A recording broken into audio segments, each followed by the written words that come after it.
Sociablise, à la base, c'est quoi? C'est une agence de marketing sur les réseaux sociaux. Ça fait 2 ans qu'on travaille sur le sujet. J'ai cofondé ça. Moi, je suis d'un profil plutôt commercial. J'ai cofondé ça avec Christophe Cholot et Stéphane Akaoui, qui sont 2 développeurs. Et donc, on accompagne depuis 2 ans les entreprises, soit directement, soit via des agences, dans leur stratégie de marketing sur les réseaux sociaux et dans les outils techniques qu'ils vont utiliser sur les réseaux sociaux.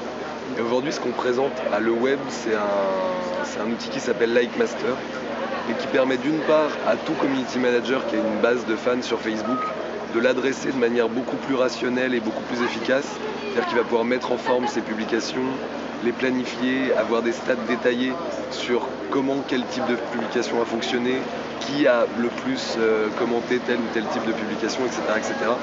Mais au-delà de ça, pourquoi ça s'appelle Likemaster et pas Page Master?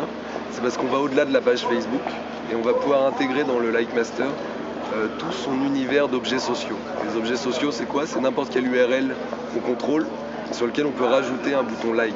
Parce qu'en fait, quand on aime, par exemple sur la Fnac, si on clique sur j'aime la carte et le territoire de Michel Houellebecq, non seulement ça va, comme vous le savez, nos amis vont voir un tel a aimé la carte et le territoire de Michel Houellebecq, mais en plus, cet objet-là acquiert la possibilité de publier dans notre fil d'actualité.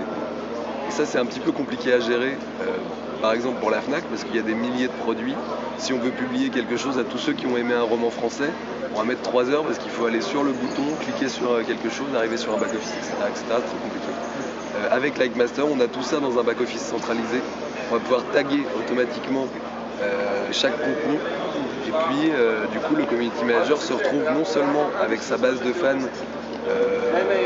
hardcore, on va dire, qui sont fans de la marque vraiment, qui va pouvoir adresser 2-3 fois par jour maximum, mais aussi avec une audience étendue qui va pouvoir adresser de manière vraiment ciblée. Par exemple, tous ceux qui ont aimé un contenu lié au hip-hop, si le community manager a quelque chose, un événement qu'il a envie de mettre en avant, il va plutôt le publier là. Et il va avoir éventuellement beaucoup plus de retours finalement parce que c'est des gens qui seront contactés de manière pertinente. Voilà, un peu l'outil en général. Ça permet de traquer, de vraiment avoir accès à tous ces fans, c'est-à-dire pas seulement ceux qui ont aimé la page, mais ceux qui ont aimé un article pour des médias, une vidéo pour une web TV par exemple pour vous. Et de dire voilà, vous qui avez aimé une vidéo publiée à Le Web, vous serez intéressé par notre dossier complet récapitulant le web ou des choses comme ça. Et après le tracking, c'est plutôt le côté qu'est-ce qui fonctionne bien. C'est pas qu'on traque les fans, mais c'est qu'on se demande ce qui fonctionne bien. Et puis on fait remonter aussi les fans les plus actifs. Parce que voilà, c'est des gens que j'ai envie de connaître. Certainement, il y aura une partie qui seront du réseau proche, parce qu'ils like tout ce que vous publiez, etc. Et puis voilà, il y a des gens qui vont ressortir. Et c'est intéressant de pouvoir se dire telle personne est vraiment intéressée par ce qu'on publie. Je le connaissais pas, mais je peux accéder à son profil Facebook qui éventuellement va lui parler, tout simplement. C'est un outil qu'on a développé parce qu'on a identifié ce besoin chez nos clients. Il y a certains de nos clients qui utilisent déjà le back-office pour leur page de mise en forme, de planification, etc. etc. Là, l'outil sera finalisé complètement pour février 2011 et sera ouvert en bêta sur invitation. Donc là, je vous invite à aller sur likemaster.com, like comme like et master sans le E comme Flickr.com et vous pouvez demander une invitation en vous connectant, bien sûr. Et comme ça, vous serez prévenu de l'ouverture du truc.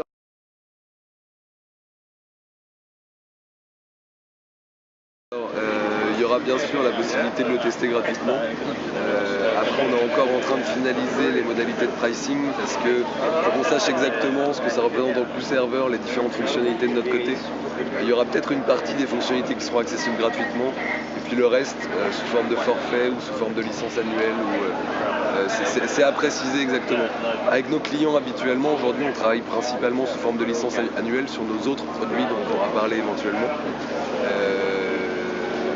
Mais là, étant donné que c'est peut-être ouvert plus largement au public, voilà, on réfléchit encore au pricing exact.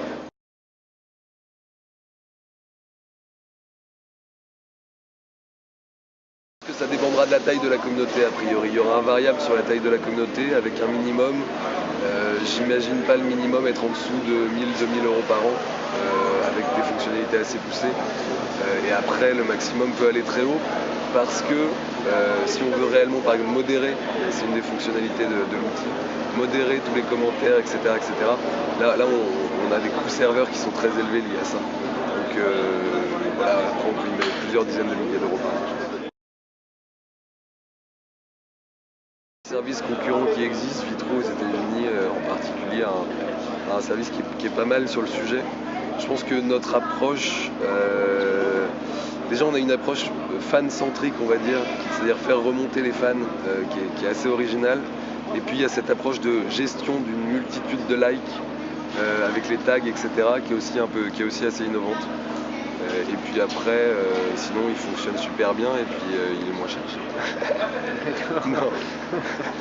Non, et puis il n'y a pas que l'outil, c'est-à-dire que ce genre d'outil, c'est intéressant, mais ce qu'on propose à nos clients au-delà de cet outil, c'est vraiment une stratégie de publication, une stratégie d'objets sociaux, comment je vais les taguer, comment je vais les recontacter, comment ça va pouvoir remplir mes objectifs, etc. Et puis on a aussi une partie analytics qui est quand même bien avancée. J'avoue que j'ai pas trop quitté mon stand à part pour aller pitcher sur scène. En 5 minutes, c'est passé très vite. J'ai vu la vidéo, finalement je suis un peu moins déçu que ce que ça va me donner l'impression. Moi j'ai vu énormément de gens, ce qui est super intéressant.